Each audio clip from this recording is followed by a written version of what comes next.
नीचे डिस्क्रिप्शन में आपको वेक्टर स्पेस की प्लेलिस्ट का लिंक मिल जाएगा।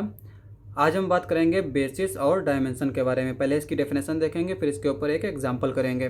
तो डेफिनेशन क्या है बेसिस की? Let V be a vector space over F and S a subset of V. V से S is a basis of B if S is L I linearly independent. और दूसरी condition क्या है कि L S जो है वो we के इक्वल होना चाहिए। तो यानी v का कोई भी सबसेट जो ये दो कंडीशन सेटिस्फाई करे, ठीक है, वो हमारा क्या कहलाता है? बेसिस कहलाता है।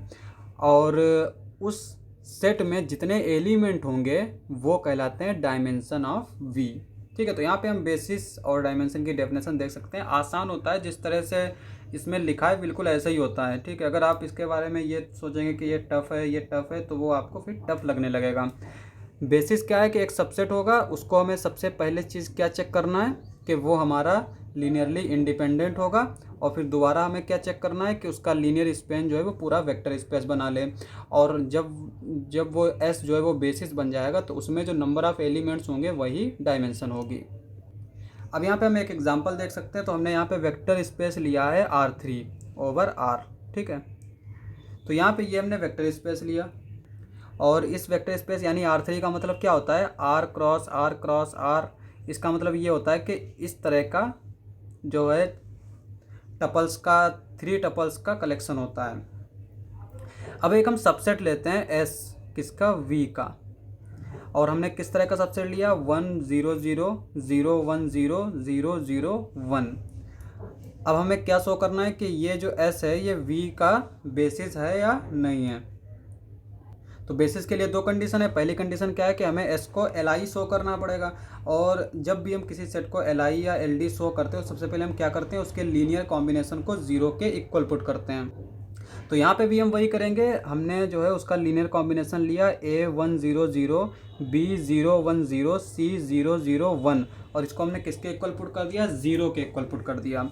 अब यहाँ पे ये हमारा एक्सटर्नल कंपोजिशन किस तरह से डिफाइन होता है? इसको A को अंदर मल्टीप्लाई करेंगे तो ये हो जाएगा A 0 0, फिर यहाँ पे 0 B 0, यहाँ पे C को अंदर ले जाएंगे तो 0 0 C हो जाएगा। और जब इन तीनों को ऐड करेंगे तो हमें क्या मिल जाएगा? ABC is equals to 0।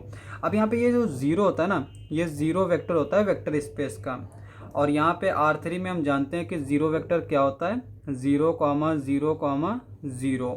ठीक है, तो अब यहाँ पे देख सकते हैं कि ये इसको साथ कंपेयर करेंगे तो ABC हमें क्या मिल जाएंगे? 0 के इक्वल मिल जाएंगे। कभी जो है इस तरह से नहीं आता है तो हम क्या करते हैं? सॉल्व कर लेते हैं ABC के लिए। चूँकि 3 अननोन्स हैं और हमें 3 इक्वेशन मिल जाएंगी तो हम आराम से उस सिस्टम ऑफ लीनियर इक्वेशन को सॉल्व कर सकते हैं। तो यहाँ से हमें मिला S जो है वो LI है। अब दूसरी चीज़ क्या है कि हमें उसका लीनियर स्पेन दिखाना है कि ये पूरे वेक्टर स्पेस के बराबर होता है। लीनियर स्पेन क्या होता है किसी सेट का?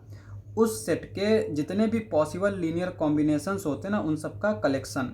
तो हमने माना कि उसका जो है लीनियर कॉम्बिनेशन इस तरह का होगा। ABC R से ले लेते हैं तो यहाँ पर ये जितने भी पॉसिबल लीनियर कॉम्बिनेशन है उन सबका कलेक्शन आ गया। अब इसको हमने यहाँ पे जिस तरह से लिया था उसी तरह से लेंगे तो यहाँ पे ये क्या आ जाएगा? A को अंदर मल्टीप्लाई करेंगे तो ये A 0 0, यहाँ पे 0 B 0, यहाँ पे 0 0 C। और जब उनको ऐड करेंगे तो ये हो जाएगा ABC कहाँ बिलोंग करेगा? R में।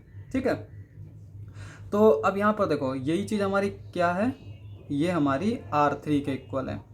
तो LS हमारा किसके इक्वल आ गया? R3 के आ गया। तो हमने दोनों चीज़ें देख ली। पहले S को LI शो कर दिया और फिर उसका लीनियर स्पेन जो है वो हमने दिखा दिया कि वो V के बराबर है। तो ये क्या इंप्लाई करेगा? S is a basis. अब यहाँ पे एक चीज़ देख सकते हैं कि यहाँ पे अगर S जो है वो LI नहीं है, ठीक है, S अगर LI नहीं है तो ये नेसेसरी कंडीशन है। तो हम डायरेक्टली कह सकते हैं कि बेसिस नहीं होगा। और अगर S LI है तो हम नहीं कह सकते कि ये बेसिस होगा या नहीं होगा। सिमिलरली यहाँ पे अगर दूसरी कंडीशन में LS जो है V के इक्वल अगर हमें दे रखा है तब हम ये नहीं कह सकते कि S हमारा बेसिस फॉर्म करेगा या नहीं करेगा। तो यहाँ पे इसलिए दोनों कंडीशन एक साथ सेटिस्फाई करनी चाहिए। अब यहाँ पर एक एग्जांपल देखते हैं। यहाँ पे हमने सेट ले लिया S जो है वो 1 0 0 0 1 0, ये सबसेट है V का। ठीक है, और ये क्या इम्प्लाई करेगा, लीनियर कॉम्बिनेशन हमने इसका ले लिया इस सेट का, तो ये हो जाएगा A100 B010 is equals to 0, तो ये हो जाएगा A comma B is equals to 0, this implies that A is equals to B is equals to 0। तो यहाँ से हमें क्या मिल गया कि S जो है वो Li है। अब हम क्या चेक करेंगे कि इसका लीनियर स्पेन किसके इक्वल आता है। अब यहाँ पे हम इसका लीनियर स्पेन अगर देखें तो ये क्या आएगा, LS is equals to A1001 A100 B010, और जब इसको हम सिंप्लीफाई करेंगे तो ये क्या आ जाएगा AB0, जहाँ पर AB R में बिलोंग करता है। तो ये हमारा R3 के इक्वल नहीं होगा, क्योंकि R3 में यहाँ पे भी रियल एंट्रीज होती हैं। तो यहाँ पे ये क्या हुआ कि LS जो है वो R3 के इक्वल नहीं आया, तो इसलिए हम कह सकते हैं कि S is not a basis.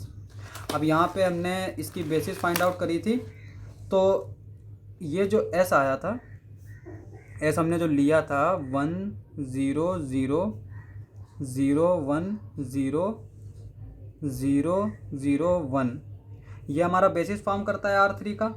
ठीक है, ये R3 का बेसिस है। अब हमने डायमेंशन की बात की थी, तो डायमेंशन क्या होता है कि जो भी बेसिस में जितने भी एलिमेंट होंगे उन सब का कलेक्शन, मतलब उन सब नंबर ऑफ एलिमेंट्स की बात करते हैं। यानी यहाँ पे 3 एलिमेंट हैं, तो कार्डिनलिटी क्या है इसकी 3, नंबर ऑफ एलिमेंट्स जो हैं इस सेट में 3 है, तो डायमेंशन कितनी हो गई, dimension of V is equals to 3। तो ये हमारी डायमेंशन हो गई। R3 में डायमेंशन निकालना हमारा, R3 या फिर Rn की बात करें तो उसमें डायमेंशन निकालना आसान होता है, क्योंकि वहाँ पे जितने अननोन्स होते हैं उतनी इक्वेशन मिल जाती हैं और उनको हम सॉल्व करके डायमेंशन बता सकते हैं। लेकिन डायमेंशन जो है ना सबसे ज़्यादा मुश्किल पड़ता है मैट्रिसेस में निकालना। ठीक है, तो हम उसका मैट्रिसेस की जो है डायमेंशन फाइंड आउट करेंगे।